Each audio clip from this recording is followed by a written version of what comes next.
Hello, in this video I'm going to show how to hook in Notepad.exe, um, and I'm going to line Notepad and make it think that the current date is not today but 10 years ago.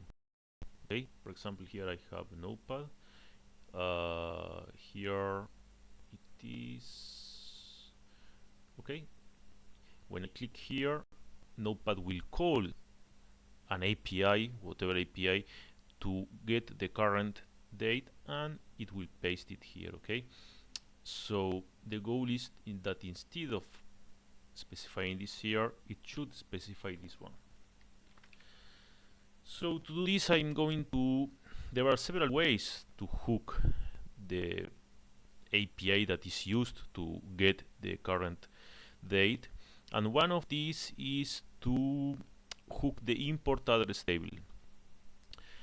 As you may know, a process has or loads several DLLs, several libraries, okay, and for each of them, okay, it uses some APIs. For example, I don't know, for kernel 32, it may use a given API to get the date of today. This is Process Explorer from sysinternals. It's a very interesting tool. You may look to this. So now let's analyze this using this static analyzer, okay, that is dependency walker. I am analyzing Notepad.exe, okay.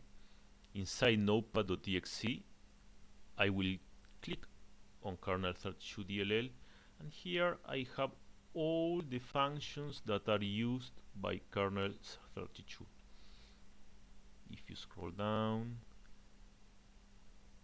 you will see that, for example, I have this API.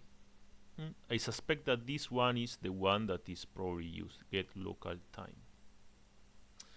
So all this is a static analysis, okay. Now let's see if it really uses this API, okay, and who uses it. This is a very important question, because Notepad.exe may directly use this API from kernel 32, or maybe there is another DLL, okay, and this other DLL will be the one that will finally use this API. This is the typical case in a complex process, like, I don't know, for example, Chrome. Inside Chrome, you will, instead of letting Chrome.exe call this API, most probably Chrome.exe will have a Chrome.dll, and this Chrome.dll will have its own import address table that will finally call this DLL. We will see it in another video. Let's do this very simple by now.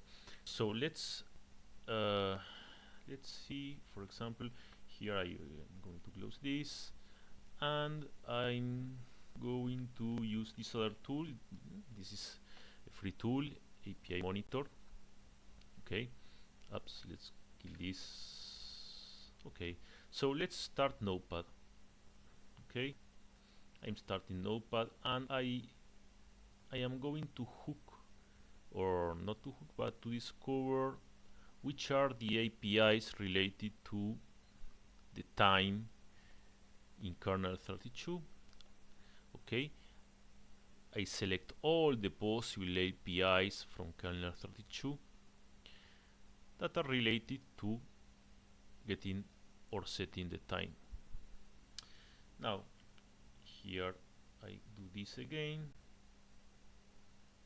and see that I confirm that GetLocalTime is the one that is being used. If I go to stack trace, okay, I can see that this is the one that finally calls this DLL, and it's Notepad.exe. If instead of Notepad.exe it was Notepad.dll or Chrome.dll or whatever, in this case I should hook this the other DLL that appears here, okay. So of course I did the whole coding. I'm not going to do this from scratch because else the video will be a very large video, and I'm going to show you now the code that I have used to finally hook this DLL, this API, sorry. So there are several or a lot of hooking libraries and free programs, okay, or free modules.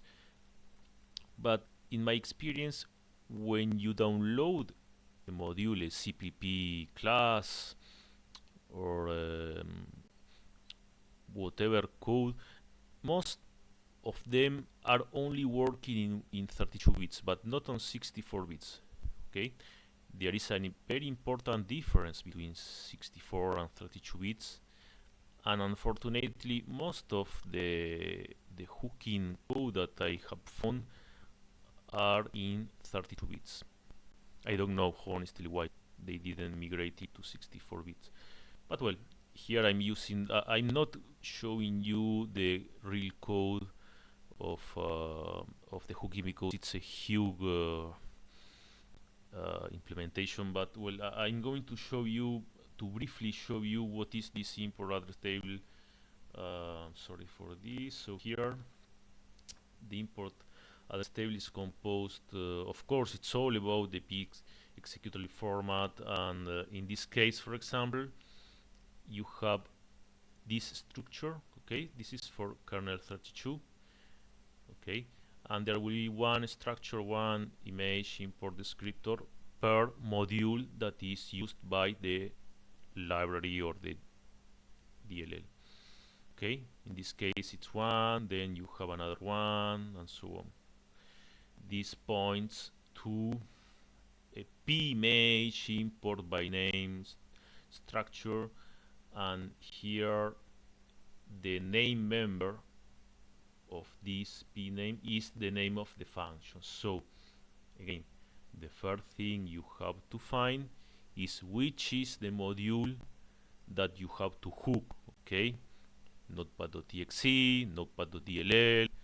Okay, once you find this using, in this case, the API monitor, then you have to probably check if the import address table hooking is the best way to do this, because sometimes it's not the good way.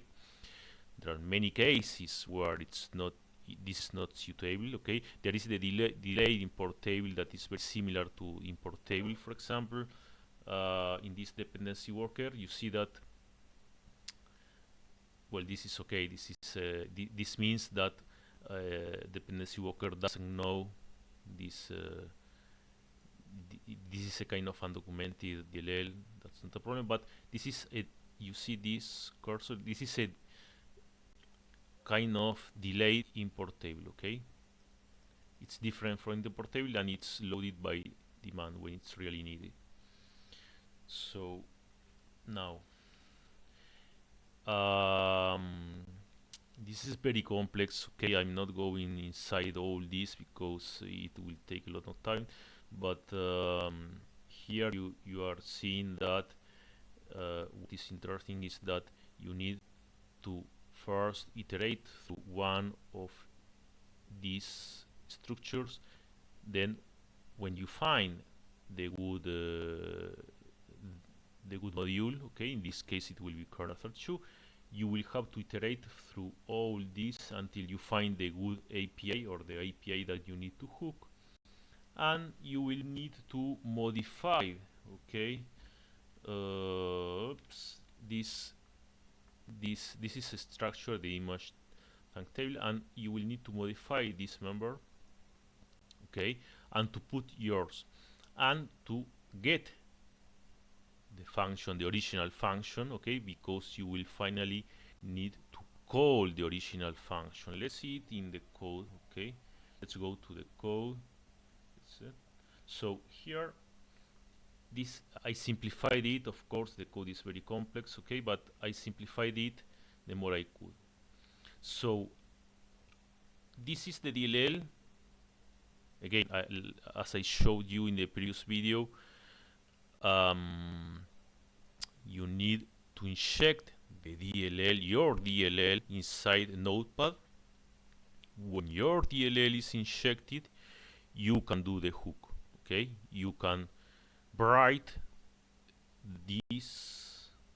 Okay, put your function and get the original function, and by this way you will do the trick. So here, this is when it gets called. The first thing I check is this is the injector. Okay, so if the injector is, if DLL is loaded inside the injector, it's simply return because it makes no sense to hook anything. If not, it means that I am inside Notepad.exe and I have to do the hooking. So this is something that I use to report the activity in DBGView. DBGView is this.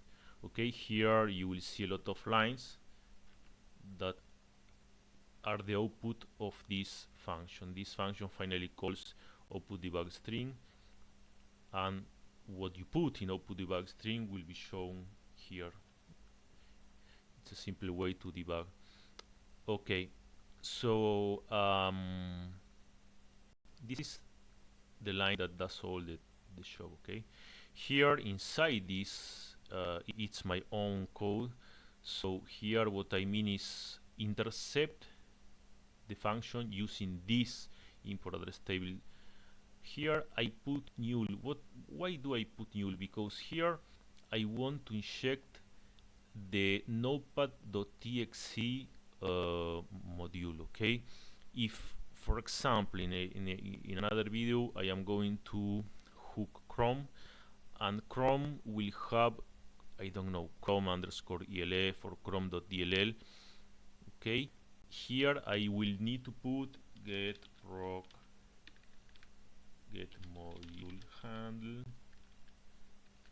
Okay, and I don't know, Chrome.dll. Okay, and by this way I will hook I will need to hook the import address table of this Chrome DLL. Here I put the name of the API I need to hook, where this API is located. Okay, I will need to provide my own function, so when Notepad.exe calls GetLocalTime that is inside this DLL, it will call this function that is here. Okay, and the original function, okay, this original function will be stored in this variable. That this variable is this. Okay, now let's see what this function does. Here, okay, what I simply do is to log that it was called. I put a message box saying that it is returning 10 years ago. Okay, and I call the original function. This is very important. Okay, I call the original function and I subtract 10 years. Let's see if it works now. So let's start Notepad. Let's inject this. Okay, here it's the simple injector, Notepad.exe, and my DLL. Okay, let's see if it got injected. You see that here it is loaded inside Notepad. Okay, and it has performed the hook, and here is the address of the original function. So let's now do this, and you see my own get local time was called returning 10 years ago, and here you see that it returns 10 years ago. Okay, I hope that this video illustrates how this import address table hooking method works. I will be explaining other hooking methods, and I will be explaining more sophisticated APIs to hook. Okay, so well, let's see in other videos.